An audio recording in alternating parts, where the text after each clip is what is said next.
इसीलिए मैंने कहा था कि मनेव मनुष्याणाम कारण बंधन मोक्षेय, अर्थात यदि मन तुम्हारा स्वामी है और तुम उसके अधीन हो तो वो तुम्हें माया के बंधन में जकड़ता रहेगा, और जब तुम मन पर काबू पा लोगे और उसके स्वामी हो जाओगे तो वही मन तुम्हें मोक्ष के द्वार तक ले जाएगा।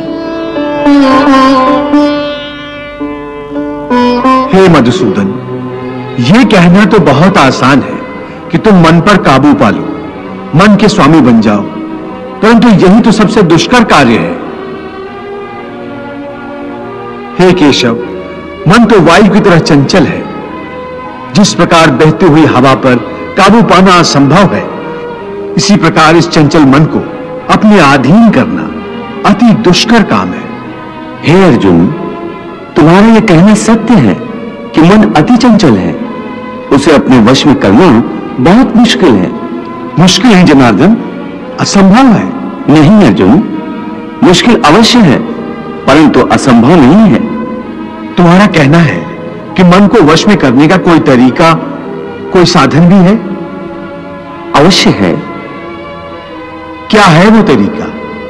असंशयम महाबाहो मनो दुर्निग्रहम चलम अभ्यासेन तु कौन्ते वैराग्येन च गृह्यते।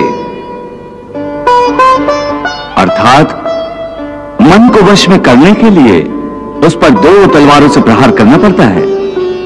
एक तलवार अभ्यास की है और दूसरी तलवार है वैराग्य की।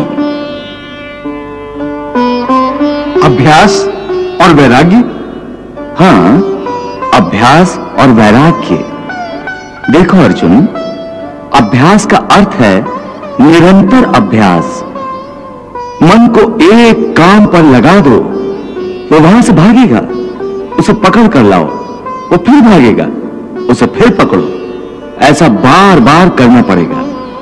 जैसे घोड़े का नवजात शिशु एक क्षण के लिए भी स्थिर नहीं रहता, क्षण क्षण में इधर उधर फुदकता रहता है, उसी प्रकार मन भी क्षण क्षण में इधर उधर फुदकता रहता है।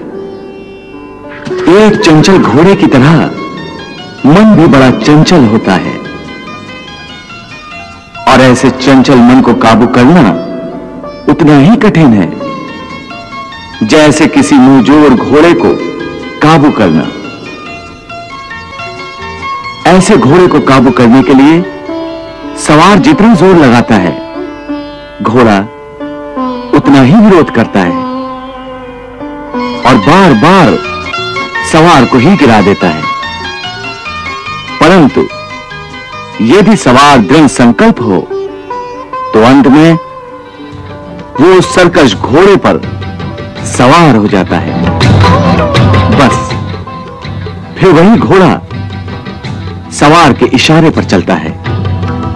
उसी प्रकार मन को भी नियंत्रण की रस्सी में बांधकर बार बार अपने रास्ते पर लाया जाता है, तो अंत में वो अपने स्वामी का कहना मानना शुरू कर देता है। इसी को कहते हैं अभ्यास की तलवार चलाना।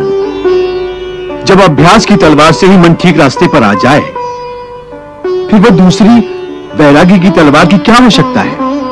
उसकी आवश्यकता इसलिए है कि एक बार ठीक रास्ते पर आ जाने के बाद मन फिर से उल्टे रास्ते पर न चला जाए, क्योंकि उल्टे रास्ते पर इंद्रियों के विषय उसे सदा ही आकर्षित करते रहेंगे। मिथ्या, भोग, विलास और काम की तृष्णा उसे फिर अपनी ओर खींच सकती है। इसलिए मन को यह समझना जरूरी है कि वो सारे विषय भोग मिथ्या हैं, असार हैं, योग माया के द्वारा उत्पन्न होने वाले मोह का भ्रम है। मन जब इस सत्य को समझ लेगा तो उसे विषयों से मोह नहीं रहेगा, बल्कि उससे वैराग्य हो जाएगा। और यही वैराग्य की तलवार का काम है कि वो विषयों के मोह को काट के मन को सन्यासी बना देती है।